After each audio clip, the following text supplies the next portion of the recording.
セガサターンシロ。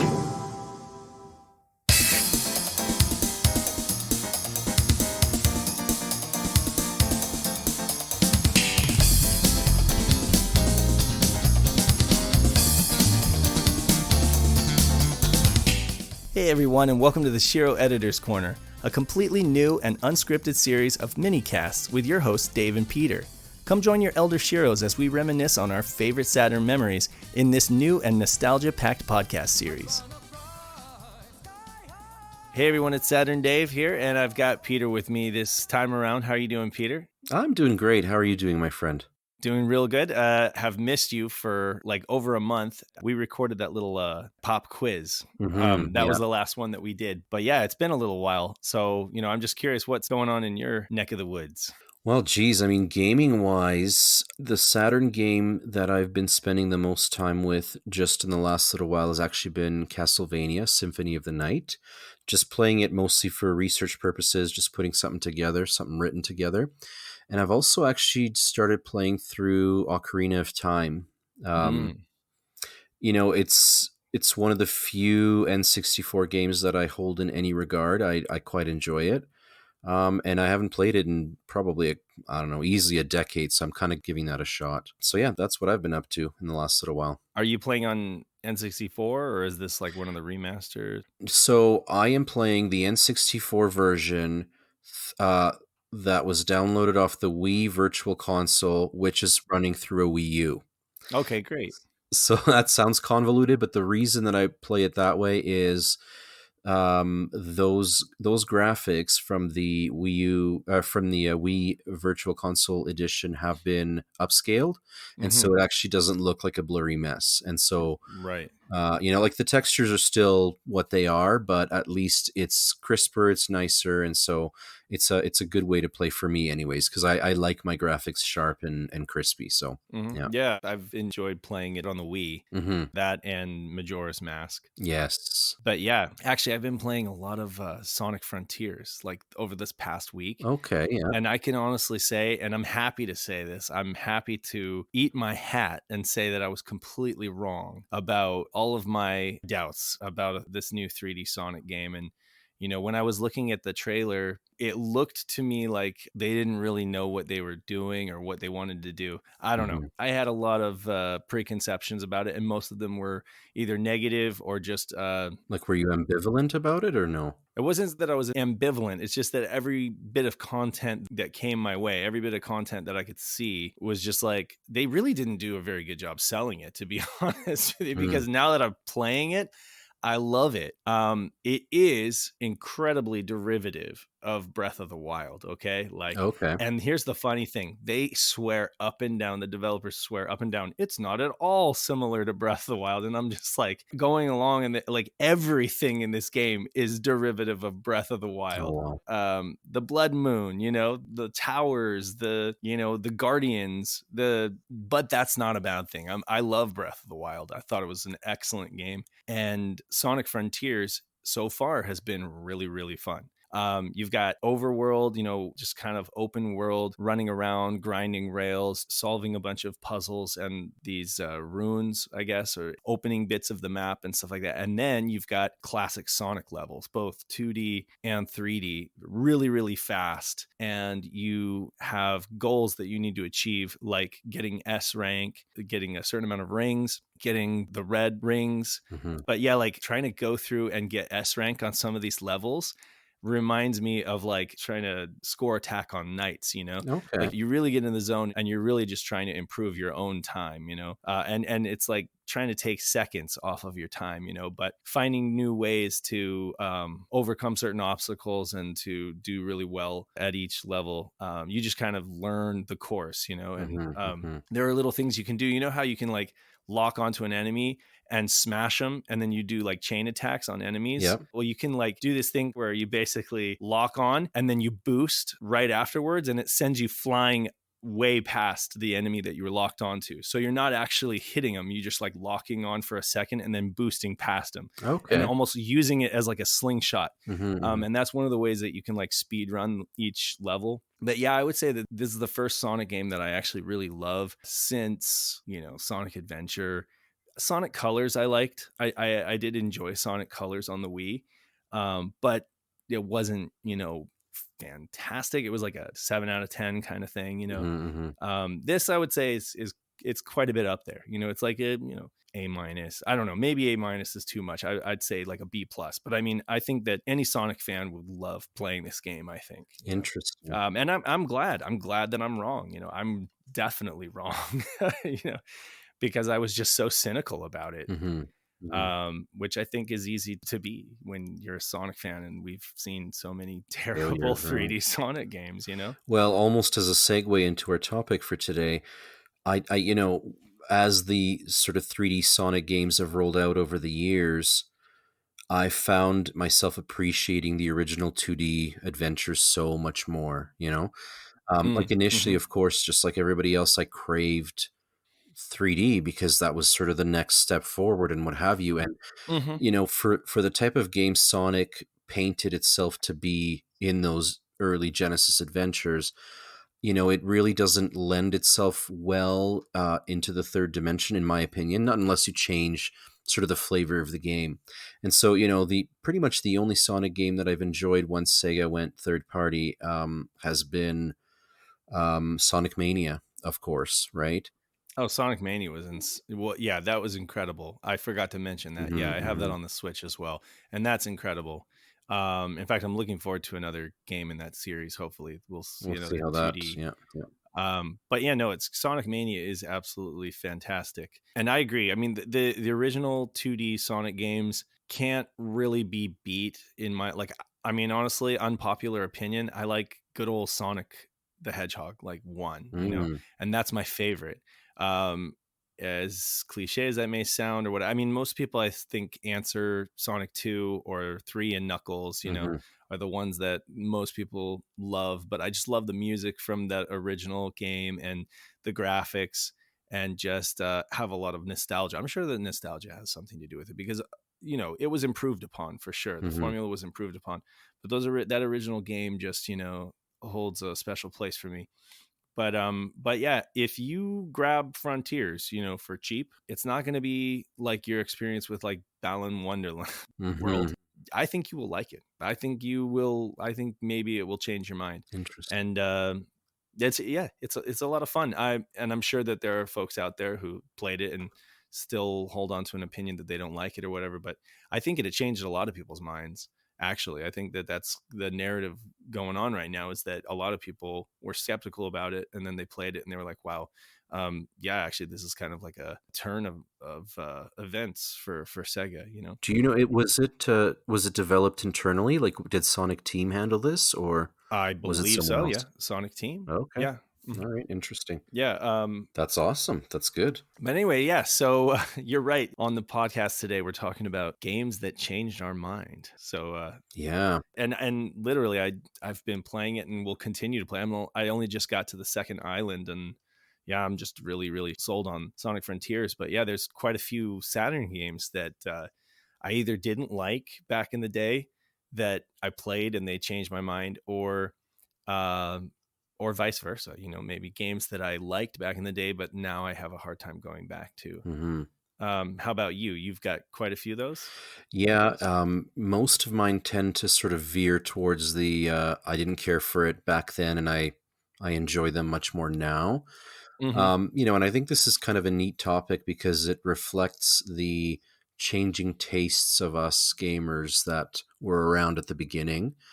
And now we're a little bit older and we probably view the world through a different lens, obviously. And so it's kind of nice to see how our gaming tastes have evolved, and then also just to sort of see which experiences may have actually been really awesome all along versus the ones that are the well-known titles that are evergreen. So Mm-hmm. I'm very curious to hear what your selections were. You want me to go first? Yeah, let's do it. Okay, so let's just go with another Sonic game. So right off the bat, Sonic R, and maybe this is a game that gets talked about a lot today in Facebook groups and whatnot, because it is a Sonic title, one of the very few that we would get on the Saturn, and the only 3D, truly 3D Sonic game that we got on the Saturn. And I didn't buy this game actually.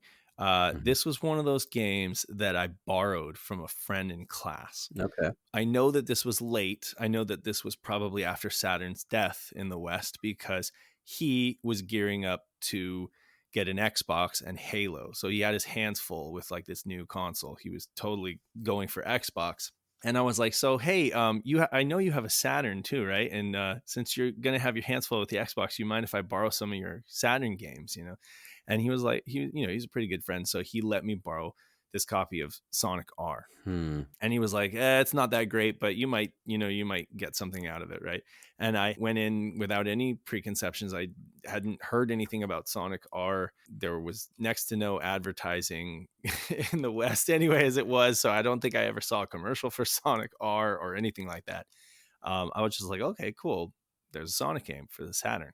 So I fired it up and I immediately started sucking all over, like just doing terrible, not being able to control my character.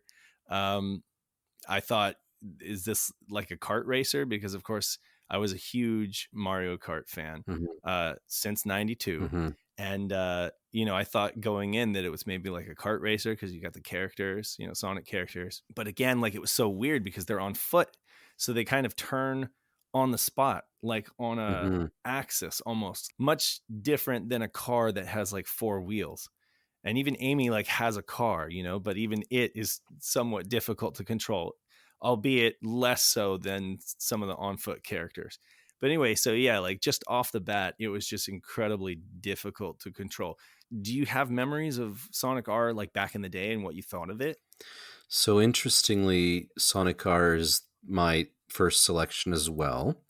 And I'm gonna go the other way. I Hmm. convinced myself that I loved this game when it was current, and as time went on, I see it more as a collection of really interesting ideas that were put together that don't quite really fit properly. And, I've written about Sonic R in the past, years ago actually, and, my sentiments then were that it does have a pretty steep learning curve.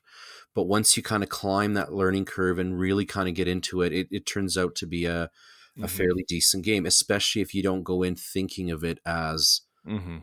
a traditional Sonic game, which of course it isn't. But see, what happened with me is, when the Saturn was current, there wasn't much of an internet, so a lot of my sort of gaming information and whatever, all of that came from magazines, both North American publications as well as Britain's official Sega Saturn magazine, and those guys. They hyped up Sonic R like nobody's business. It was Oh yeah. essentially the second coming, is how they were portraying it. And there was a lot of coverage about how amazing the visuals were, and this is Sonic and it's finally 3D. Anyways, once I got my hands on the game, I mean, undoubtedly the visuals were sensational. Like a lot of the effects were never before seen. We were having 3D transparencies and like that amazingly done fade in effect that was more sort of a Nintendo 64 thing, and here it was running on the Saturn. And so, I convinced myself that, yeah, this is just the greatest game ever. But as time went on, that sort of inherent dysfunction in it all, it sort of puts it into that category of I maybe don't like it nearly as much as I did at the beginning. You know what I mean? Mm. Everything just seems I don't know. The 3D levels just seem awfully artificial to me. Hmm. And that's such a weird thing to say because, of course, they're artificial. It's a video game, right? But they just don't work well for me together. Like, a lot of the walls appear paper thin, and that camera just kind of swerves all over the place, and you can kind of see outside the playfield sometimes. And so, just the whole thing just doesn't feel very solid to me. So again, like I said, I started out thinking this was just such an amazing game at a great technical accomplishment, which really it is. It makes use of a lot of what the Saturn is good at. But it's like putting on clothes that don't quite fit right and they don't quite match. I mean, sure, you're dressed, Mm-hmm. Mm. but there's aspects there that just don't quite gel for me anymore. And I don't know. So you've obviously gone the other way. How would you respond to something like that? Well, I mean, I think that all of those those are all valid points, and Mhm. it's not a perfect game by any means, of course. You know what I mean? Like, it's a very divisive game, so some people think it's absolute trash even to this day. I Mhm. love it. I love the game. It's grown on me quite a bit. Some of the things that, I think have made it so are probably gonna be biased things. Okay, so it's a Sonic game on the Saturn. It looks great. The music is phenomenal. Maybe back in the day, I might have been too cool for school and thought that the TJ Davis soundtrack was a little mushy, or a little Mhm. bit, saccharine sweet, which I think is funny that they have an option to turn it off.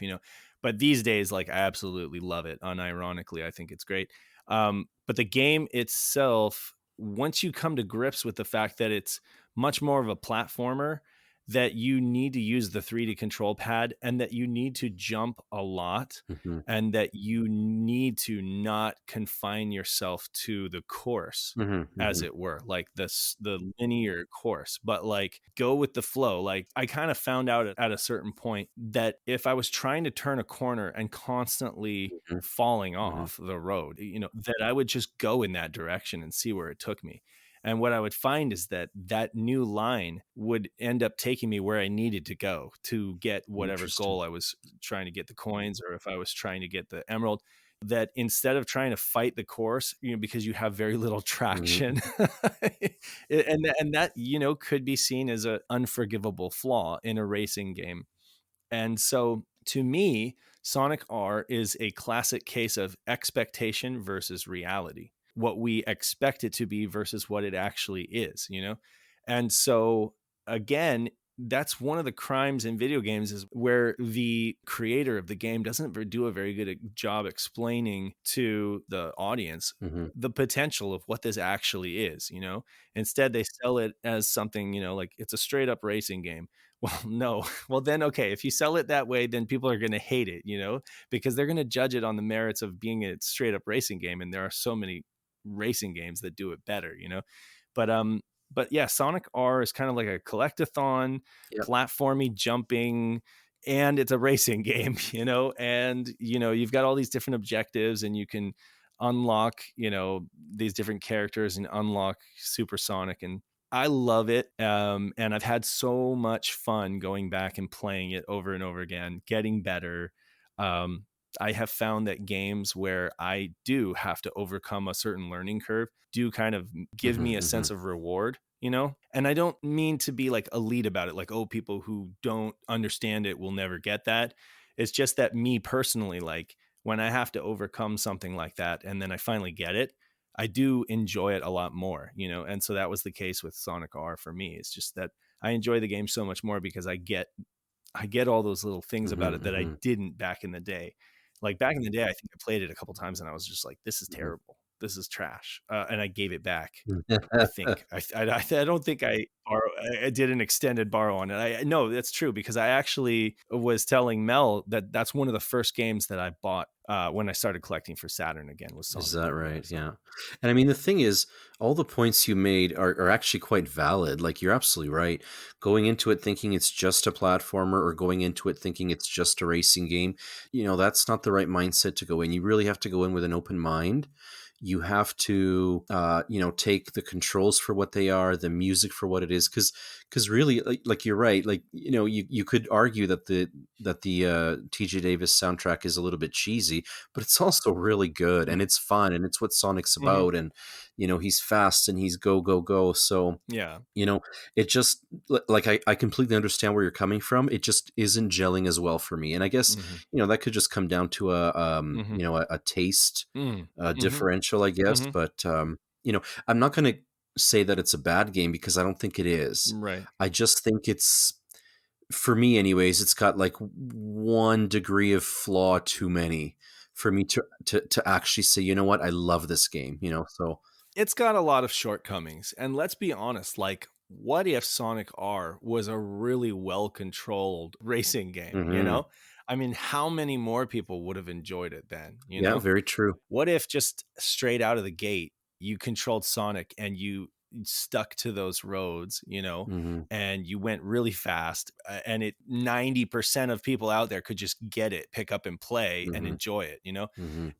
arguably it would have been a better game, right? Mhm. So it's far, far from perfect, but what it is, I've come to grips with, and I quite enjoy it. Mhm. And I have found that sometimes we'll take a game and we'll try to change it or try to alter it to be what we want it to be. Yes. Yeah.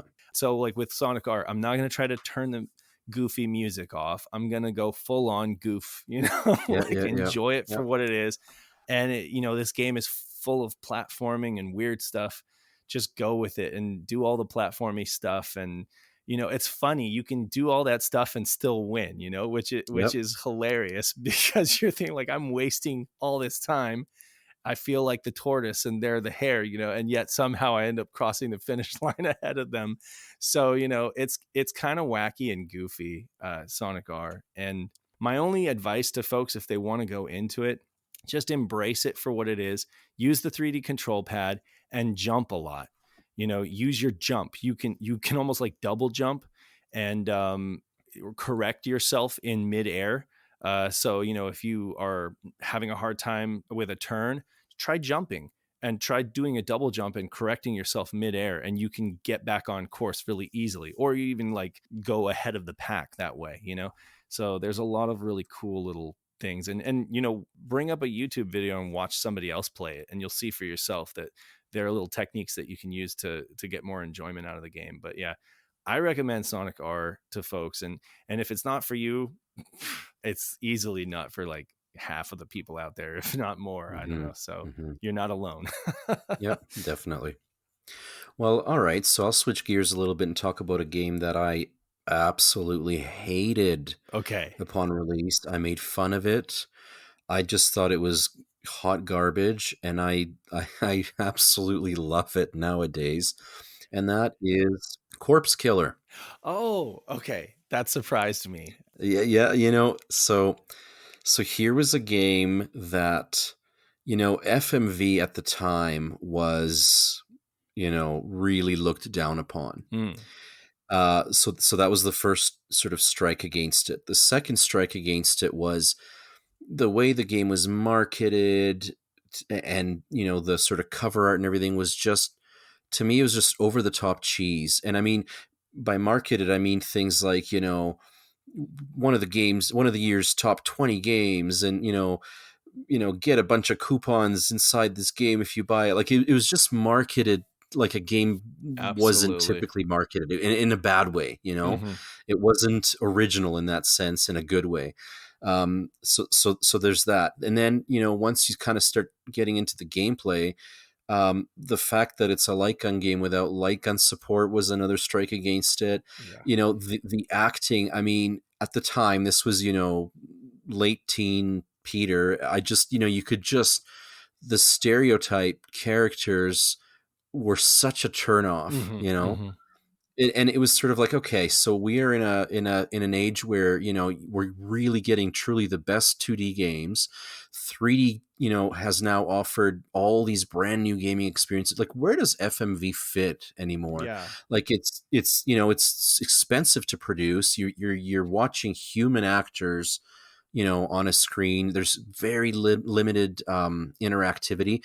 And then during the actual gameplay sections of the game, the overlay of the superimposed zombies and badly pixelated enemies and whatever, like, I was just like, okay, how does this even exist? How has this company not gone out of business by continually putting out this crap? And I look at this game now and I adore it. I adore it specifically because it's such a cheesy game, Hmm. specifically because the acting and the stereotypes are so over the top. Like, it's so bad that it's really good, and it's really endeared myself. I've endeared myself. This game has endeared itself to me. And yeah, like, I mean, I quite like all the digital pictures games now, but this one definitely holds a special place in my heart.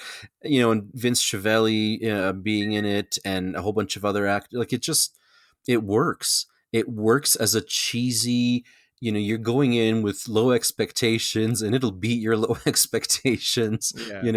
and you'll end up loving it as a result. At least that's kind of how my taste has changed a little bit with that game. Right. And I'm curious, what you're thinking, what you think of Corpse Killer. I'm with you. I'm with you on most of it. I think not having light gun support is pretty unforgivable. Like that's kind of the deal Fair. breaker for Yeah. me. I don't find that I'm willing to sit through it these days for that reason. Unless we're like talking about it on SHIRO or something like that. So like when Nick did his video, I fired it up and did like a little playthrough and stuff. But again, I enjoy the B movie camp, that I Hmm. definitely enjoy. You're absolutely right about digital pictures. They have their own like digital pictures treatment for all of their games, the way they advertise. I mean, they just Hmm. went over the top and tried to get people to buy their games. I think maybe they realized that there was a limited appeal or that it wasn't going exactly to plan, the market Hmm. Hmm. they started doing that stuff in like what 93 on the Sega CD and stuff when it was hot, the market Yes. changed almost overnight. It was like in Yep. a span of a couple years, it went from absolute, the hottest thing to like completely passe, once 3D Hmm. graphics were in, right? So it's like I think even they knew the writing was on the wall, towards the Saturn days. And so it was like they were doing stuff like in Ultimate Gamer magazine. Uh, they had like a big sticker on the front of the magazine. Come see the digital pictures booth at E3 and get something free. And so it was always like Yep. trying to kind of leverage giving away something for free or have winning a prize to get their game and stuff. Like I got the feeling that the company was a bunch of con men, like they were trying to swindle you out of your money and just like, take this game. It's the best game ever, Yeah. top 20 of the year, whatever, Really, they were and just they put a bunch of time and money into it and kind yes, of and had to doubled recoup. down, and they needed to recoup those costs. And Yep. oh my god, like Absolutely. the cost of shooting on a Hollywood set like that and hiring actors versus like having a couple grunts in a game studio creating digital assets, like Yeah. it's a big Oh yeah. difference, so yeah, movie games as movies or movies as games, that promise didn't really deliver, at least in the vision that they had it. But no, you're right. The Trinidadian dude, the dreadlock dude, and then you have a lot of the jokes, a lot of innuendo, you know, Yeah. just, Yep. it checks all the boxes. So yeah, in terms of like sitting and watching someone play, like Pat did a playthrough and, watching that, from kind of like a mystery science theater standpoint, I enjoy it. So I'm Hmm. with you Hmm. there. I'm with you there. It's not a bad game. Like, okay, it's a bad game, but it's not a bad game. It's so bad that it's good, right? Yeah. I mean, maybe that's the other thing too now is, back in the day, this was a full price game. And so if you bought a full price Oh game, yeah. you had expectations, right? Yeah. Like you needed it to be something, especially now on these brand new 32-bit machines, whatever. Like it needed to sort of take you to that Hmm. next gen playing experience. Whereas these games took you to like a bad 1980s back alley or Right. something and gave you a punch in the nose. So Yeah. yeah, it just, but now here we are in, almost 30 years later, and it just, that factor isn't there anymore. And so we can enjoy it for what it is, Right. And and that's, I think, if part of it the had appeal. had light gun support, I think that it would have immediately taken it up to like a B or an A. Like I think that it would be Hmm. an enduring classic, if it had had light gun support because it's Hmm. got so many other things right, I mean, Yep. it was able to play on the attitude and stuff like that. And you look at the cover, it looks cool. Honestly, I think that had it had light gun support, even today, people would look on it a lot more fondly than they do. But at Hmm. least we have, the few things that make it kind of an endearing cult classic. Yeah. So Yep. Definitely. I wonder if anybody could ever like hack in light gun support. Who knows? I don't know. That would be That would cool. be amazing. Yeah. Yeah. Yeah. So You want me to go next? Yeah, let's what's your next one there? Okay, so here's a game. I've talked about it before. Folks who follow the cast probably won't be surprised by this one at all. But for years and years, collecting Saturn and being a Saturn fan, and I thought there was something wrong with me. I must be broken because I don't see the appeal in this game that everyone loves and raves about called Dragon Force. And Mm, I was just like, I'd fire up YouTube Let's Plays or whatever, and I'd be looking at something that to untrained eyes, to the uninitiated, looks a lot like a Koei game. You know, it's like a map mhm, with a bunch of like, I don't know, troops you're moving around to different like castles and military installations. And then you've got like audiences, which seem like bureaucratic mhm, proceedings and stuff like that. And again, so many times I looked this game up and passed it over because I was just like, that's not my thing, you know, like I'm just not that big into like Koei games or like the, you know, military simulation games and stuff like that. yeah, You know, and then I see these like screenshots or I see, you know, these clips of 200 sprites on screen running towards each other. And I'm like, now that looks exciting. How do I get to that? Is there a cheat code that I can just get to that part, you know? Because that looks amazing, you know? And tried firing up the game, watching the initial cutscene, trying to figure my way around on the map, trying to figure out what the hell I was supposed to do without a manual, of course. mm, Because this was just, you know, I was interested, but I was looking on YouTube. I did not own the game. I just didn't get it. And I asked somebody to explain it to me. And Chaz, and I've told this story so many times now, but yeah, our own Chaz, you know, this was before he was a streamer, you know, he just answered with a video, you know, he put up a video of like, here's how you play Dragon Force, you know, and he just started off with Wayne, you know, and he's like, here's how you get into it, you know. And I don't know, whatever it was, but he just laid it out in such simple terms. And I was like, okay, I can get that. Like, that's easy. Okay, like this is, and so I fired it up on a burn disk or whatever, you know, and I think at that point I didn't have an ODE. So I fired it up on a burn disk and I just played through kind of following along with Chaz, you know, getting into some battles. And I was like, oh my God. And it clicked. yeah, And I yeah, was like, this is genius. This game is brilliant. This is nothing like I thought it was. This is nothing like a Koei game.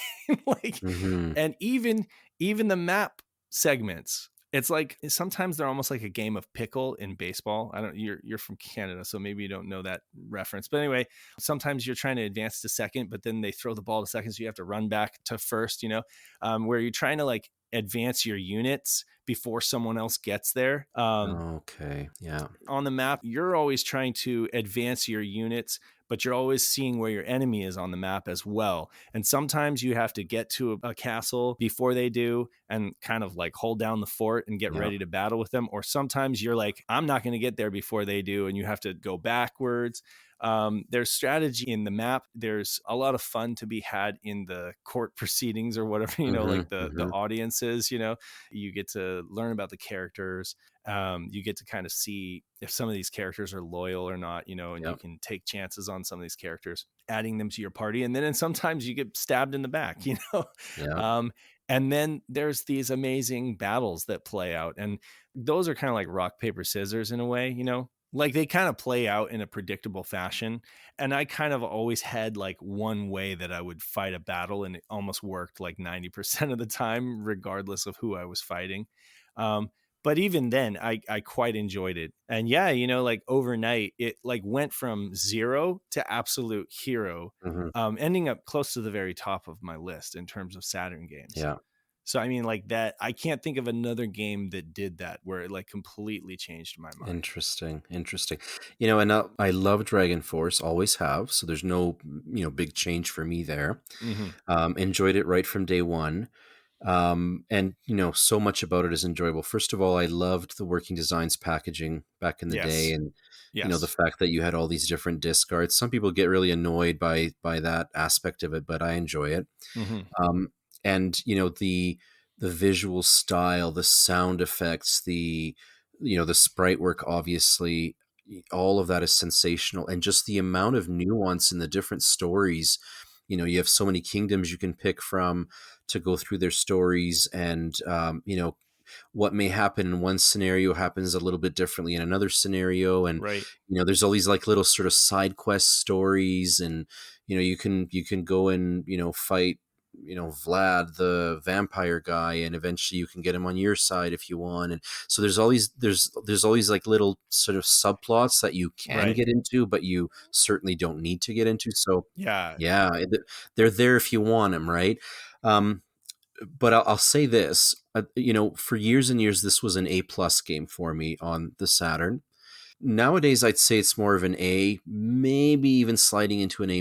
And the only sort of criticism I'll level against it is that the core of the game, which are those big battles, you're right. There are a couple of strategies that you can use that almost guarantee you a victory in pretty much any scenario.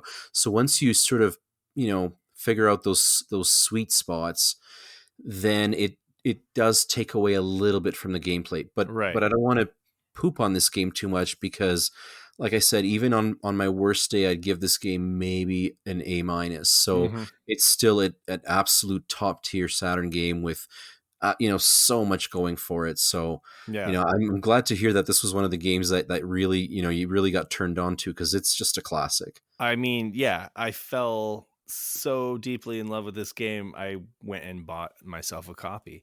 And then I Nice. opened up the manual and I was like, oh, okay, well, if I had bought the game and read the manual, Yeah. it Yeah. makes perfect sense, because the manual does lay it out pretty simple for you, like what you need to do. But again, like that's the thing is I think a lot of people come they go through a kind of a discovery phase on a console, and it can last several years, where you're just looking up games on YouTube, or reading, reviews on websites, and you're just like, oh, here's a new game, here's an interesting game, and you're trying to decide whether it would be for you or not, but all you have to go on is someone else's opinion and some screenshots and maybe a let's play. But it's like, Hmm. until you play it and it really clicks, then you are able to say whether it's like, this game is totally for me. I think Dragon Force is for a lot of people though. Like, so it's a very popular opinion that it's this amazing game. And again, it's just one of those games I didn't get until I actually got hands on with it and kind of understood enough about it that I could get past the initial part. Because that's the thing, Right. is there's just a bit of a learning curve at the beginning. And if you went into it like me, very skeptical and thinking it was this one thing that it totally wasn't, you just probably didn't have enough incentive to get over that learning curve. Whereas like when Chaz told me, no, it's absolutely great, you got to stick with it, here's how, and this will get you into it, and this will hook you. And he was right, because Hmm. once I Hmm. got to that point, it hooked me, and I just couldn't stop. I was playing every morning before work. Like sometimes I was getting to work late Nice. because I was like, you know, I just have to play one more battle. I just got to do one more audience. Hmm. And the music is phenomenal. I love the music too. So Yes. yeah. Yep. But you're right. Yeah. It's got such a one more week quality to it, right? Yes. The game Yes. plays out in weeks. Like at Yes. the end of each week, you do your domestic affairs or whatever. And Exactly. yes, yeah, and every time you're just like, one more week, one more week. So One more. So I'm looking at the yeah, clock and I'm like, yeah, I can get to work in 5 yeah, minutes. you know. and So squeeze anyway, another weekend. squeeze another weekend. Yeah, Exactly. So definitely. yeah, like there isn't another game on this list that went from absolute like, I don't get it, I don't like this game, to this is like holds a top spot. It's not my favorite game on the Saturn, but it's up there. It's in the conversation of my top 10 games easily. Hmm. Yeah, Hmm. so Hmm. highly recommend. So I've got a bit of an interesting one for my next game, and that's Resident Evil. Mhm. So this is a game that I could not stand for probably 15, 20 years. And of course, having played through it a few years ago, I absolutely love it now. I think it's brilliant, and it was, game changing back in the day. But the main criticisms that I had against it back then was, first of all, I could not handle the control scheme. Hmm. The controls were so foreign to me at the time, because remember, I mean, at the time, we were teenagers, late teens, Mhm. whatever. Mhm. Um, and I had just graduated from the Genesis, where the bulk of the games were obviously 2D, and so the controls were typically quite simple on most Genesis games, because there's only so much that you can do with a 2D game in terms of, implementing controls, right? Hmm. And Hmm. so, I'd seen tank controls implemented in like Atari games and things like that, but I've never sort of experienced it, on the Saturn, first of all, and in a 3D type game, secondly. And I just could not get a handle on the controls at all. So to me, I kept thinking, like, how do people like this? This controls like garbage, and like you can't do anything with this. So Hmm. that was issue number one. And then issue number two was the security camera angle views and the static. Like Oh yeah. if I had to deal with tank controls, but at least I had a sort of free flowing 3D environment, then I could maybe orient myself a little bit better, and I might have an easier time with it. But yeah, like I said, at the time, it just, it was such a turnoff. It was so different than a lot of the games that I'd experienced up to that point, Hmm. that I just couldn't quite get over that learning curve. And then the last thing I'll quickly add in there is the voice acting for a game that, in my mind at the time, tried to take itself so seriously and tried to create this like very tense and scary atmosphere. Like the voice acting just blew that for me. Like it was so out of place. And of course, so a few years back, I gave the game a shot, and being older and more patient, I guess, it took a little while, but I got the control scheme down. And once you've got that down, the experience becomes just, of course, immensely enjoyable. And these were the things that folks picked up on back in the day, and they enjoyed. And Hmm. obviously Resident Evil went on to have huge success, but it took me quite a while to get to that point where I could sit down with it, give it the time of day, and of course I fell in love with it, and now it's one of my favorite Saturn games. So yeah, it's probably an unusual entry, because most folks would have enjoyed it right off the hop. But I wasn't one of them. It just did not work for me at all. So but I'm glad that I got to the point where I like it, because it's, for the first game in a series, wow, did it ever have a lot good going for it. Oh yeah. Um, and there's a lot of first experiences that you're not going to really get in any subsequent Resident Evil game either, like the jump scares and everything. So Right. yeah, so obviously great game, no question about it. And I know Tomb Raider is one of your kind of personal Hmm. favorites on the Saturn, and it is a far cry control wise. Those two have both 3D, games, Hmm. albeit, Resident Evil has like the painted backgrounds, but both technically 3D games where they have very, very different controls. And Yeah. so if you were very familiar with like Tomb Raider kind of controls, it is night and day different for me, and I definitely loved Resident Evil when it came out, but I was already used to a game that had those tank controls, but was far worse, and that was Alone in the Dark. Alone in the Yeah. So I had played Yep. Alone in the Dark, and the two things about it, so again, tank controls. So I got to but it moves so slow. And then on Mhm. top of that, to fire a weapon, you had to go into a menu and arm a gun, and then you say use, and then you'd pull it up, and it was just so clunky.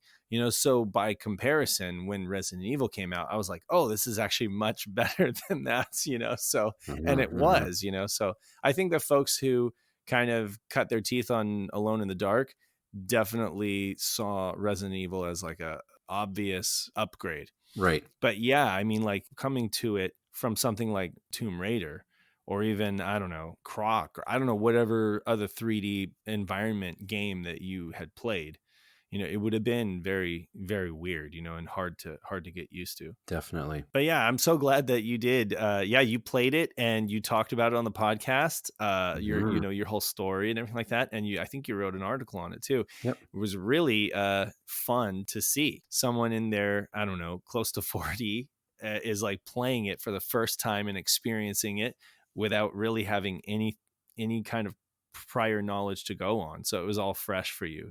Absolutely. That was great. All right. What's the next game on your list? Okay. So here's a game that, yeah, back in the day, I held an opinion close to kind of what Pat feels about this game. Um, Clockwork Knight. the Clockwork Knight games. Mm. So back in the day, I really dismissed these games as, kind of like Toy Story copiers or whatever, because funny enough, they were in development when Toy Story the movie was in development. So it's debatable. It's like they both had these ideas, at the same time. Maybe Clockwork Knight might have been inspired by the Tin Toy, that Okay, Pixar had yeah, done, yeah, yeah. but definitely not Toy Story, even though they share so much similarity. And Toy Story actually had a game come out that was kind of quasi 3D kind of, there was also a platformer. So, a lot of people would say, oh, it's copying Toy Story or whatever, but it was really like this original thing. It was these toys, they come to life when the kids are asleep or whatever, or when they're gone. They rule the bedroom, and Pepper Chow has to save his girlfriend or his love interest. Mhm. And honestly, I just thought it was too cutesy. I thought that the graphics weren't at like cutting edge, because it Yeah. wasn't the full 3D game that a lot you were seeing a lot of the games on the PlayStation by comparison. And then Clockwork Knight just looks kind of again, judging it by comparison to other things rather than just taking it for what it is, right? And so now, years later, well, actually, like back in my years of rediscovering the Saturn, probably like in the mid to late 2000s, I just went back to the game after listening to a few people on podcasts say, how they loved the game or how they enjoyed it, that it should just be taken on its own merits, not compared to anything. So I was like, yeah, I'll give it another chance. And I fired up the first one. And I don't know, for whatever reason, I think maybe because games, just the graphics don't really bother me anymore. I'm not really concerned about how good a game looks like I was back in the day, because you'll have something like Sonic Mania that's in 2D and Yep. new retro graphics or whatever, and then you have something like Skyrim, or I don't know, Breath of the Wild. So you have games that come in all different kinds of graphics these days. And so going back to Clockwork Knight, it doesn't really bother me that it's really colorful or 2.5D graphics. What I notice about it and what really strikes me is how well it controls Mm. the, popping, using Yep. your key to pop enemies, throwing enemies, the jumping, the platforming. It all controls so well. It feels very snappy. I love the vibrant colors. I love the music that I used to think was silly. This like vaudevillian Yep. music with like banjo and stuff like that, I thought was terrible back in the day. And now I love it. So like there's so many things that back in the day I was so critical about, because I think I was just like this late teenager or 20 something who was just too cool for school, so to speak, and was just judging this game too harshly, too critically, because it wasn't edgy enough, which was something that I did a lot with a lot of games. Like, it's funny, I never did that to Knights. Knights, I don't know, got through somehow. Hmm. But a lot of games like this, I think I just judged way too harshly, because I thought it certainly isn't like Resident Evil or anything like that. But yeah, I mean, what do you think about Clockwork Knight? So I did not hate it as much as it sounds like you did at the beginning, but it Yeah. certainly wasn't one of my favorite games. I just thought it was like a fairly competent platformer. And Uh-huh. over time, I've grown to enjoy it more. I still wouldn't necessarily put the first Clockwork Knight, in the upper echelons of Saturn platformers, but I certainly appreciate it a lot more than I did, in the past. Right. But I will say that the second game is a heck of a lot more polished. It's almost like comparing Clockwork Knight 1 and 2 to Sonic 1 and 2 in a way. Sonic Oh yeah, 2 yeah, is yeah. just a heck of a lot more polished, but there is a certain Yes. charm to Sonic 1, right? Yes. Sonic 1 is just much more bare bones, and there are things missing to it that are just like refinements that they made, Yeah, yeah. that came in Sonic 2 and even Sonic 3.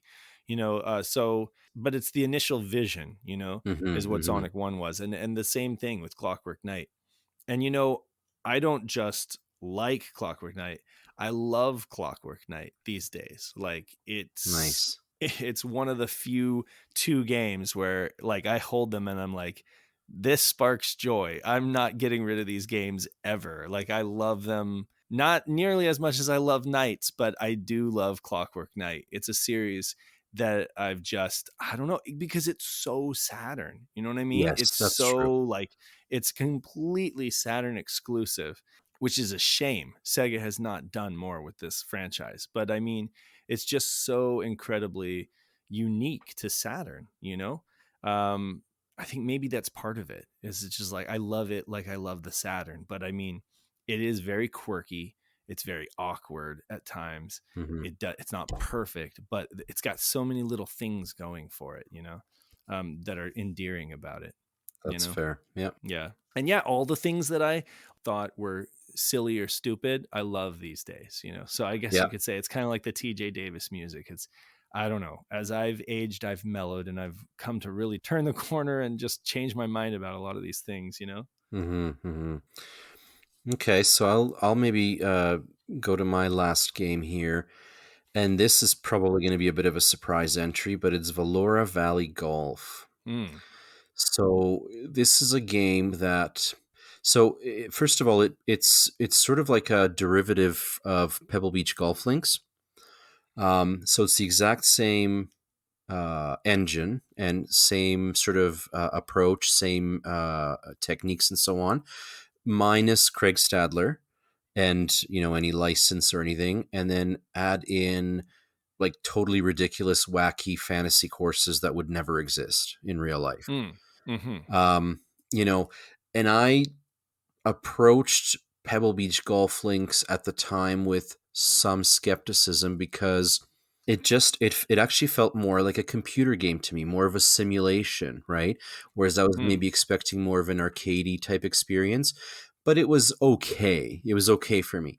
But Valora Valley Golf sort of kept the simulation type aspect to it, but then added all this crazy stuff into it. Like sometimes right. you're golfing up a volcano, or you don't lose your ball into the water, you'll lose it into the lava or something crazy like that, Right. right? And you're Yeah. you're sometimes golfing up like these really ridiculous mountains that you'd never, there would never be a course that would exist in real life that does any of the Right. stuff that It's Valora ridiculous. Valley does, right? And so Yeah. you take those crazy, ridiculous courses, and then you put digitized real human beings over top of that, and Right. it's such a disconnect, right? And then to boot, Pebble Beach at least didn't have any trick shots that you could pull off, but Valora Valley Golf does. Like you could, make your Yes. ball warp like halfway through your shot, and then have it appear right near to the hole, and like all these kind of bizarro things. So it just seemed like a pretty horrendous mishmash of ideas that didn't really work. But again, this is something that as I've gotten older, I've You've kind of come to gotten love to it. appreciate the artistry of it all. Like it's Right. almost like watching the Rocky Horror Picture Show the first time, and you think, what is this? And then later in Right. time you realize, okay, I get it, this was bizarre, this was weird, but it was important, and it's a classic. And that's kind of how I feel about Valora Valley Golf. I mean, it is not the best golf game on the Saturn. It is definitely not the best golf game of the generation, because golf games really went leaps and bounds just after the Saturn faded away, Oh yeah. even with games like Mario Golf, which was sensational, I thought. But Valora Valley Golf has that sort of stuttering update as your ball flies. You don't follow the ball in real time 3D. You just kind of get these still Yeah. pictures. Almost like a slideshow. Yeah, yeah, yeah, right. And that gives it very much a sort of a like an old PC game feel, but I've come to sort of appreciate the totally wacko courses, and the bizarro themes behind it, and the fact that I think if I'm not misremembering, I think at the end you have to golf against the devil. Like Yes. it's just crazy, It's the right? devil's. Yep, It's absolutely. totally crazy, but it somehow works because the gameplay behind it is like, once you kind of get into it, it's pretty solid, like, Right. Yeah. if you're going to do badly, it's because you're not playing well, as opposed to the game is broken or something. So you can really kind of get into it, and it's such a sleeper hit for me. Like, whoever talks about Valora Valley Golf? Nobody talks about Valora Valley Golf. And so it's one of those games that it just kind of grew on me, and now I quite enjoy it. So Oh yeah. Yeah. like, how would you rank Valora Valley Golf in sort of the pantheon of Saturn golf games? Well, it's up there in terms of Saturn golf games because, we don't have that many. I mean, arguably we have a few, but we only have a few really good ones. Hmm. Um, I like Valora Valley Golf the same way that I like their other game that they made, which was Virtual Highlight. Mm. And that is ironically, like I like it, I enjoy it, I definitely get a laugh out of it. I think if I want to play a T&E soft golf game, I'll probably fire up Pebble Beach. Hmm. It's definitely more straightforward. But yes, like if I want to just laugh and have fun and not really take it too seriously, I'll fire up Valora Valley Golf. Nice. It definitely is everything you said it was. It's silly. It's off the wall. It's kind of a mismatch in Hmm. places, Hmm. and it's like they definitely weren't committed to the carrying out that theme with it. They could have at least had the people wear costumes or something Right. like that, Right. have it a costume party or something like that, or have it be mini golf or something like that. It's just kind of Hmm. weird. Hmm. And again, like Virtual Highlight, there are a lot of things about that game that are not great, but it makes me laugh. It's funny, if you don't take it too Hmm. seriously, and you don't spend too much time with it because it can become quite frustrating, which I could say the same thing about Valora Valley Golf. Like my ball ends up in the lava Right. way too often, that it starts making me want to throw my controller. But I definitely enjoy it and I own a copy, and I would say that it's like third place. Let's see, you got Pebble Beach, and what else is on that list that's really good is VR Golf 97 is good. Hmm. Um Which I think is Actua Golf, Actual Golf right, in in the the UK, UK. exactly. And there are some real stinkers on the Saturn. Like, I mean, the PGA game. Not Oh, good. not Not good. good. Not good. And yeah. But so I'll say this though, it might interest you to know that T&E Soft did put out another two golf games on the Saturn that stayed in Japan. Oh yeah, yeah, yeah. Did they do the Wailea one? No, no, that wasn't them. That was another not. Because that was on three. They did that on 3DO. Oh, did they? T&E Okay. Soft. Yeah, their engine.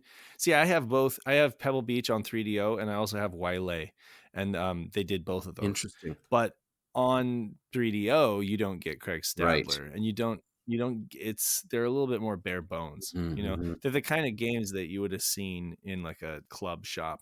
I used to see it in the Reno Tahoe airport because there's a golf course there. A lot of people fly in. There's like a club shop in the airport, and they would have a 3DO with Pebble Beach golf links, and it was like on a demo reel.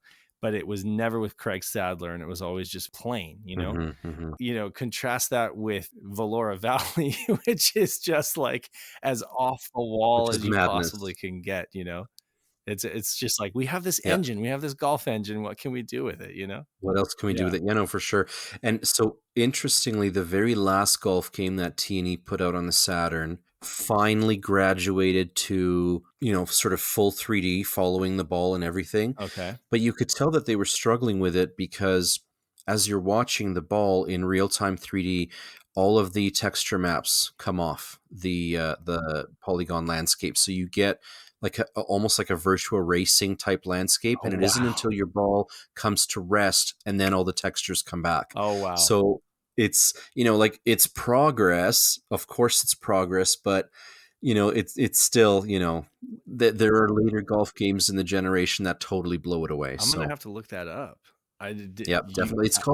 It's oh gosh, it's got a very bizarre title, something the Masters. huh. Okay. Um, yeah, so I'll look that up for you later. Yeah, that's awesome. I did not By know Teeny that. Soft. Yeah. Yeah, it's crazy. Oh, okay. Masters Haru Kanadu Augusta 3. Yeah, that sounds about right. Interesting. Wow. Okay. I'm gonna have to check that out.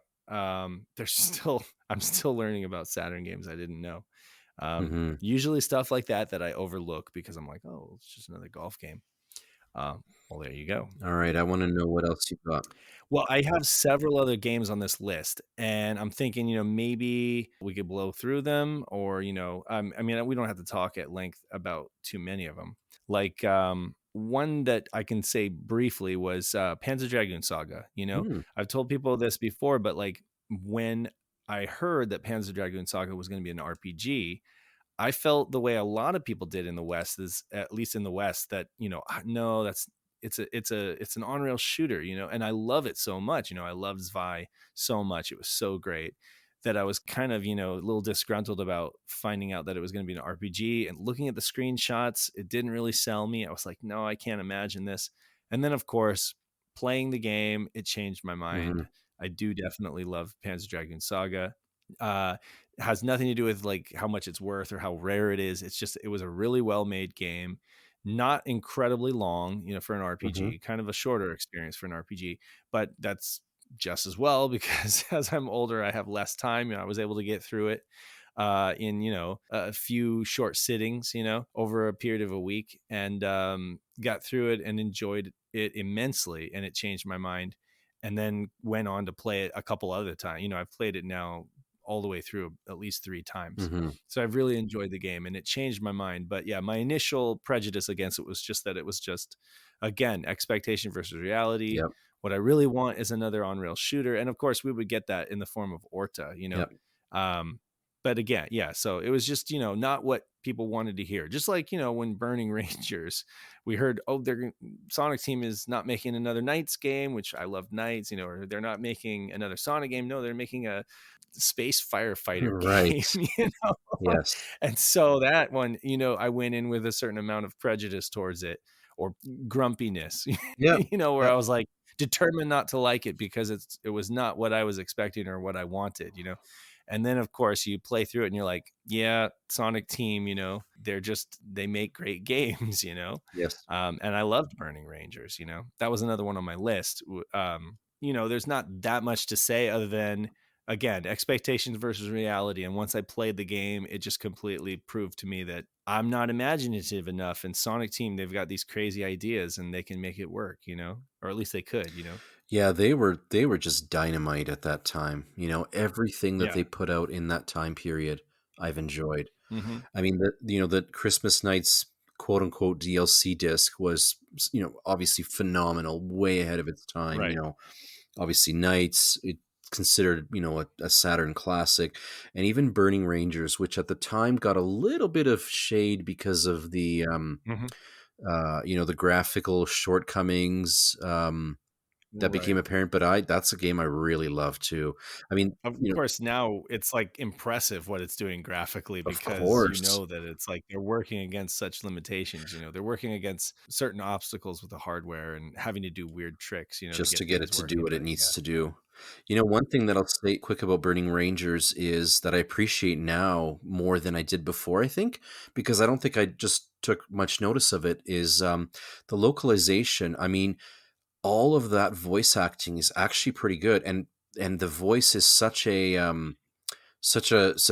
big component of the experience that that in and of itself was what was ahead of its time for me. It wasn't necessarily the visuals, it was more the Hmm. fact that what, you've got to listen for the sound effects before the explosion. You have to listen to your dispatcher, so to speak, and your teammates, and they'll guide you which way to go. Like that was new back then. Absolutely. Yeah, absolutely. The voice navigation and the jump jets, Hmm. going around those 3D environments. Just that feeling of kind of like floating in space, weightlessness, going through corridors and stuff like that. And the wide presentation too, whenever you press a button and it would go like you get the black bar on the top and bottom, and then it would show like a cut scene or something Yep. like that. And then it would open up kind Yep. of dynamically while you were playing the game. Yes. There were just little touches like that that was just like, oh wow, this is special, and it's very colorful and vibrant as well. Hmm. Hmm. You've got a treat waiting when you fire up PSO. I know that you're gonna need time to dig into that, but I mean, you've got a real treat waiting when you do that. But yeah, another great Sonic Team game, I would argue. Definitely. But let me see. So yeah, we can wrap up. I just want to talk about, let's see, Bug Mm. and Bug 2. Much like Clockwork Knight, there were games I just didn't take very seriously back then. I just kind of looked at them as kind of like, okay, quasi 3D platformer kind of thing. They look, again, to someone who hadn't put any time in with them. I was just kind of like looking at footage that I was seeing either in magazines or let's plays and stuff like that, thinking, oh, they just seem kind of generic. There were so many platformers back then, Yes. and subsequently there have been, so it's like looking at Bug, I thought, oh, this just seems like another generic platformer. Of course, playing Bug 1 and Bug 2, they're just packed with so much personality. Yep. They're so much better than I ever thought that they could be. Yep. They're not incredibly easy. There are some parts that are like really tough as nails, Hmm. and they start out really easily, but then the difficulty ramps up quite a bit. And but there's so much character in them, the animation, the character designs, the music. There's just so much to love in Bug 1 and Bug 2, and so I think they're much better than people give them credit for. Much better than just kind of like an also ran Yes. series on the Saturn. I actually think that they belong up in the conversations of great games on Saturn, and they don't get there because there's so many other really phenomenal games that kind of overshadow them, and they're typically Japanese games, these phenomenal Japanese games that kind of overshadow what's essentially a Western developed game, Hmm. and of course, Western developed games usually kind of don't get the same kind of love or attention that the Japanese games do. Is that unfair for me to say? No, I think that's quite fair. And just to sort of add on to Bug, yes, it was 3D, but I think players wanted more than just a 2D game with that third dimension slapped onto it, right? Right, And right. so, like, when something like Mario 64 came along, everyone said, okay, yes, that's it. That's what 3D gaming should be. Yes. But you know what? Again, looking back in retrospect, and I'm not going to take away from Mario 64, it's a good game, but the fact that Bug is limited in his cardinal directions actually makes playing it easier in some ways. Hmm. You're not really ever going to get weird, awkward camera angles like you did in the first in Mario 64, Hmm. because the whole sort of 3D gameplay was that new, and it's sort of satisfying knowing that if you're going to make a jump onto an enemy or whatever, that you're either going to hit or you're not. Like, it's Right. very sort of dualistic. Whereas you add that third dimension, and it's very much okay. You're representing a three-dimensional space on a two-dimensional screen, and Right. so adds ambiguity that you just cannot get away from, right? And Hmm. so Bug sort of sidesteps that in a very cool and clever way. Like, there's still, 3D constructed levels for him to run around through, but the interactions with the environment are all essentially 2D. And I Right. quite like that. Just like how Knights, I don't think would work at all if Knights could fly around truly in 3D. Right. It would be lost, It would be yeah. exactly. And, It and would. and there was a little bit of that in like Journey of Dreams, where I felt like it kind of got away from Hmm. that. Hmm. You know what I mean? Like Yep. in the in Yep. the in the portions where you were kind of going into the screen, Yes. and you were Yep. kind of like losing some of the accuracy. And it's not that it didn't work. It's not that you couldn't have fun with it.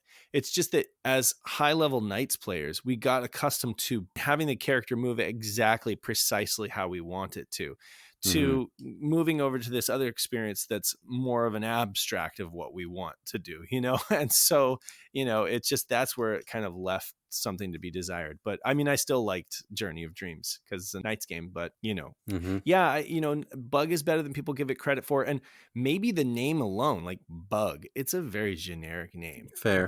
Yep. It's a generic name, like they could have chosen something else, but they chose Bug, right? And so just as a kid or parent looking at a game on the shelf being like Bug, Yep. like it's not anything, Yep. like even Sonic was a hedgehog, but it's Sonic the Hedgehog, he's fast, he has an attitude, and this game is literally just Bug, Yes. so that's another thing where I feel like it's just kind of hard to sell because it sounds so generic, but people really need to give this series a look. And I argue it's even got like the Halloween level, on the second game Yes. is Yep. phenomenal and has some just amazing music to Yep. it. So very, very good. Changed my mind. And that was, years ago, but like playing through it, I was just like, wow, yeah, this is really quite good. We're both yawning because it's getting late here, so I just want to wrap up with two more games that I'm not going to talk too long about. One is one that I've done videos about and I've talked about, and that is Initial D. Mm. um Good choice. It's a game. It's a game I love, Peter. I really do. I love the Initial D series. I hated this game when I originally played it, and I didn't just hate it the first time. Like I hated it quite a few times. Like, I struggled to operate my vehicle Hmm. on these courses. I mean, first of all, it's not the best looking game either. Like the graphics are a little janky. It's definitely got that Saturn jank to it. The PlayStation 1 game looks better. Arguably, though, it's a completely different game because it controls completely differently and it's got some real differences to it. So, just speaking of Initial D on the Saturn, it's quite difficult to come to grips with. And that's because it really, really does want you to work hard at getting good at drifting, the Hmm. way that drifting is actually done, like, which is not easy to do in the real world. I've tried, okay? Like on like an open parking lot, with, zip tied fenders, like I have tried drifting, and it's a lot of muscle memory and it's a lot of like trial and error and getting it wrong over and over and over again, and even crashing a few times to actually get real drifting right. And Initial D on the Saturn, it's quite hard. You really do have to use the 3D control pad. You can use the D-pad as well, and that works as well, but it's just a little bit more difficult. And you definitely have to learn how to brake into a corner and then ease off the brake and then use counter steer and all that stuff. But once you get it, then it's like you've beaten the game. You Hmm. have conquered the mechanic that Genki designed, which is really different from like Tokyo Highway Battle. They did Tokyo Highway Battle or Drift King 97 on the Saturn as well, which also has drifting, but it's a much more like arcadey automatic drift. You just Right. press brake and you start drifting, Yep. right? Yep. Which is the way that it works in Sega Rally. And it's the way that it works in so many other arcadey style games where you just want to be able to do it. It's like you're Superman, you can just drift. In Initial D, you really do have to earn it and it takes time. But when you master it, you can complete the entire course without hitting a single guardrail. That's impressive. I promise you, because I've done it. And you can even beat, Mm. the Red Suns. You can even beat several of your opponents. You can even end up beating your own dad. Which is quite a feat if for folks who know the series. But it's not easy. It doesn't come easy. But when you get it, you do feel that sense of accomplishment that you did it. You figured it out, and that's really what it is to beat Initial D. It's not just to like finish the campaign. It's to really like come to grips with the control scheme and basically gain mastery over it. So I've come to completely do a 180 and really enjoy Initial D now because I've gained mastery over the drift controls. It's a good game. And then just to cap it off, and I'll make this short and sweet, Jurassic Park, The Lost World, Jurassic Park was a game that I used to play with my brother. Huh. It was a rental we from the library originally, I think, back in the day, and we like checked it out multiple times, and we would play this game over and over again. We would love it. We'd play it together. I think we had, it was like one of those things where it's all we had, so we just play the hell out of it, and we quite enjoyed it.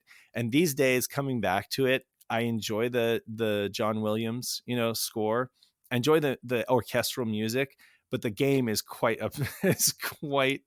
It's one of those games that makes you just want to Yep. break your Definitely. controller because it's very hard and unfair, and it's just a game that I have very little patience with these Mm. days. So it's kind of my only example of a game where I actually liked it back in the day when I was a kid, and now I've come to have hardly any patience for it. Yeah, that's definitely not one of my favorite Saturn games. But you're right. Like, I mean, visually it's all right. The soundtrack is of course sensational. I mean, Right, John Williams, like what other Saturn game do you have featuring a world famous composer, of that caliber? right, And yet the game, yeah. you know, It was when it came out though. It was like I think it coincided with the VHS release, I think. But I mean, so Jurassic Park was huge back then, and of I mean, course. it still arguably it still is. It's just these days it's Jurassic World, but back then we were on the hype train. We were on the Jurassic Park hype. My brother and I loved it, and so it was just kind of like that was part of it, the hype and, oh, it's cool. It's got 3D dinosaurs and you're running. There are some segments that are actually quite cool where you're like running away from a dinosaur that's chasing you, or where you're like trying to avoid the stomping feet of the Brachiosaurus or whatever. And so there are some parts of it that are actually quite cool, but most of the game is just completely unfair and just brutally difficult, even on the easy setting. So yeah, it's just one of those games that whereas I might go back to Independence Day, like you recommended, for a nice chill play, I can do that. I can enjoy myself for a short stint. I won't go back to Lost World because I know I'm just going to end up getting frustrated, Yeah, that's a fair assessment. I would not put that in the upper half of the Saturn library for sure. Yeah. That's it. That was my entire list. I kind of thought you would end up picking like several more games, but anyway. Well, to be honest, I thought of it, but I figured, you know what, we're probably going to dissect our games quite well. So right, yeah. I kind of, yeah. So yeah, it's been a good one though. Yeah, honestly, there's probably a few others that we've both had that have changed our mind, but these are definitely the big ones, Oh, I forgot Sonic Jam. That was on here. Sonic Jam. Well, anyway, Sonic Jam was one that I didn't really like back then because I was just like, oh, why would I want to play? I could just play this on the Genesis or whatever, what's the big deal? Interesting. And now these days it's like, I love Sonic Jam. It's a nice, competent little compilation of awesome Sonic games on the Saturn. And there's even, some tweaked controls and stuff like that from Sonic Team themselves, in the form of different modes that you can choose. And again, it's like one of those things where if you just really wanted a 3D Sonic game, you'd be pissed that you got Sonic Jam instead. But now all these years later, you're just taking it for what it is. I love firing it up and having my son play it or I play it. Yep. And then just dinking around in Sonic World, the little 3D thing, Yep. It's fun. Love that game. Love it, love it. And it came out before any of the music licensing issues reared their ugly head. So these are the Genesis games. So, and they are ported. They're not emulated, which I find interesting. So they're ported. Yeah. So it runs quite well. And you can even turn on Spin Dash in like Sonic 1, or you can have like, and they even found a way to put extra boxes like with rings and stuff like that in certain areas in the game. Yeah. But yeah, so that I didn't know. And so, people have differing opinions on how faithful it is to like the original, playing the original on Genesis or whatever, how well it controls. But like personally, I really like normal mode on Sonic Jam is actually like the retooled, refined controls mode versus original mode. A lot of people just see original and they're like, oh, okay, let's go for original. And that is like what you're getting is like 1-to-1 with like the original Sonic. Right. But when you play it on normal, not easy or hard, but just normal, you're getting their definitive vision for how they wanted it to control, with little refinements and stuff like that Sonic Team made. Interesting. I didn't know that. So I've got something to try out. Yeah, it's something to try out. But yeah, anything else you wanted to say about any of these games before we head out? Just a quick final comment. As we continue to age, like once we hit our 50s and eventually 60s and beyond, I'm curious, what my opinions are going to be of all of these games then, in the future at the time. Point. So, yeah. And just kind of see, because who knows what the modern gaming landscape is going to be like in, 20, 30 years. And, will this stuff be looked upon as absolutely ancient relics, or will there be a desire for the simplicity of a Sega Saturn game? I mean, who knows, right?